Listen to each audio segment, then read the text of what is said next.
Assalamualaikum warahmatullahi wabarakatuh. Kembali lagi Denny Mokrompik menayangkan siaran langsung dalam kaitannya dengan dugaan kasus ya di pasar Genggulang seperti terlihat saat ini.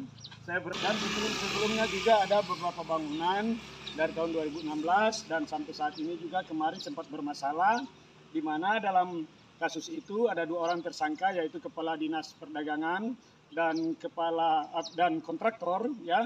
Namun kemudian 2 orang tersangka itu kembali di SP3 oleh Kejaksaan, entah seperti apa, mereka lebih tahu alasannya. Namun salah satu item alasan bahwa Kepala Dinas konon katanya sudah mengembalikan kerugian negara sehingga oleh Kejaksaan dibatalkan, di SP3K. Nah ini yang perlu dipertanyakan.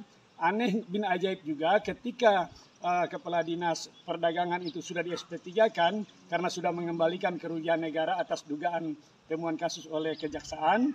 Begitu dia diloloskan dari di SP3 kan, justru kembali diangkat jadi Kepala Kesbang, pejabat eselon 2. Kan lucu ya, mantan tersangka korupsi begitu di SP3 justru dikasih jabatan ya. Kejaksaan itu ketika memberikan penetapan tersangka dipastikan itu sudah memenuhi minimal 2 alat bukti yang kuat. Nah berarti kejahatannya sudah ada meskipun kemudian di SP3 dengan alasan mengembalikan ke uang negara. Kalau kita melihat Undang-Undang Tipikor pasal 4 itu mengembalikan kerugian negara itu tidak menghapus pidananya, karena pidana di sini menyangkut perbuatan. Namanya papan curi, biar dia selesai pulang bahan curian itu perbuatannya tetap diproses. Nah sekarang kita lihat gedung ini. Gedung ini konon kemarin saya sudah bantah bahwa ada penambahan bangunan seperti ini. Kita dekat ini gedung, kita lihat ya. Saat ini sedang dibangun drainase ya. Drainase ini kalau saya melihat ini anggarannya ini besar nih. Ya, kemudian pengerasan ya.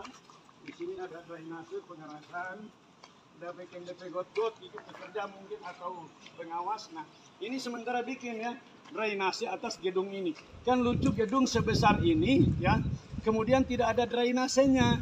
Nah ini yang perlu dipertanyakan. Kemudian ini juga pipa-pipa pembuangan ya.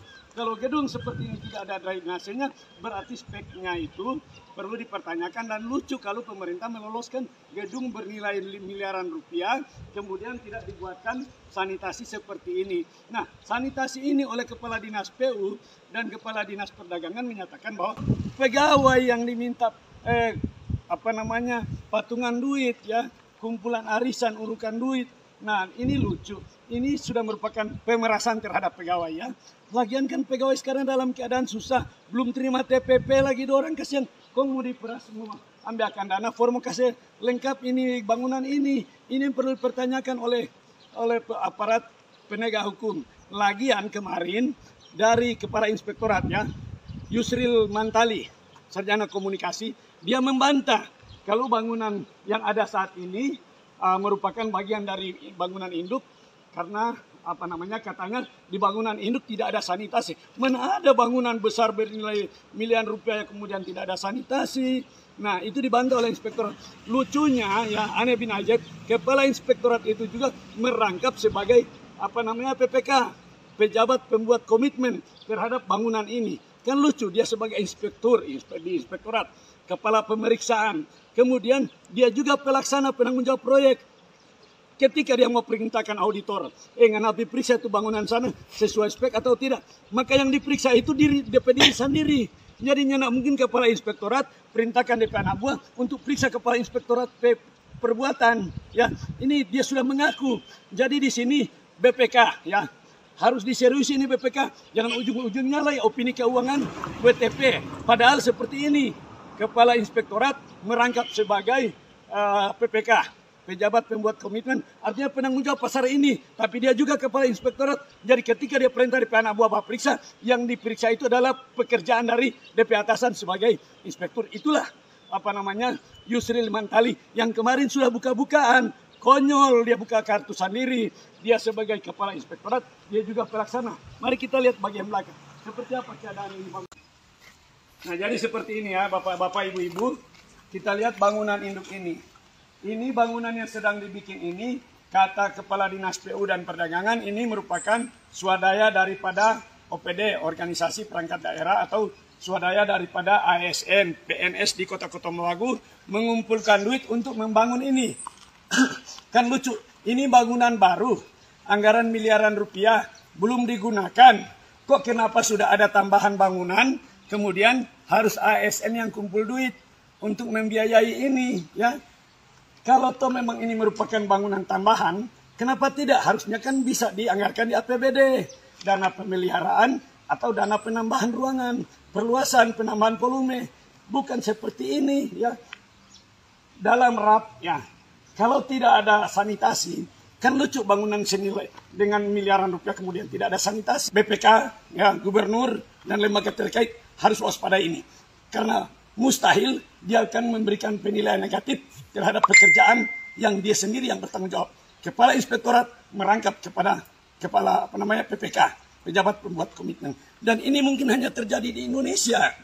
Dia yang bikin, dia penanggung jawab, dia juga pemeriksa. Sama juga dengan bangunan ini, mungkin satu-satunya di Indonesia. Pegawai kumpul doi, padahal pegawai sekarang masih dalam keadaan susah. Ya, TPD saja belum diterima, ya. Karena alasan ini, alasan itu kurang lebih 3 bulan. Kemudian diperas kumpul duit untuk membangun ini. Nah ini pemerasan kepada pegawai. Ya, Ombudsman mesti turun ini. BPK juga mesti kritisi. Jangan sampai besok-besok lagi opini keuangan WTP. Padahal seperti ini kerjanya mereka. Ya, ini yang perlu saya klarifikasi. Dan kembali saya ingatkan bahwa pejabat pembuat komitmen saat ini juga menjabat jabatan rangkap sebagai Kepala Inspektorat. Lucu kalau dia sebagai Kepala Inspektorat, dia memeriksa pekerjaannya sendiri, kemudian dia laporkan pada dirinya sendiri juga. Ini konspirasi luar biasa. Karenanya perlu dipertanyakan, ada apa di balik ini atas kebijakan wali kota. Dan saya yakin 1000% bahwa apa yang terjadi semua ini merupakan instruksi daripada wali kota Kota Mobagu, Tatong Bara. Ini yang perlu distabilo. Denny Mokolompit, lelaki paling ganteng, lebih ganteng dari wali kota, menyampaikan dari Kota Mobagu Utara, Sulawesi Utara. Assalamualaikum warahmatullahi wabarakatuh.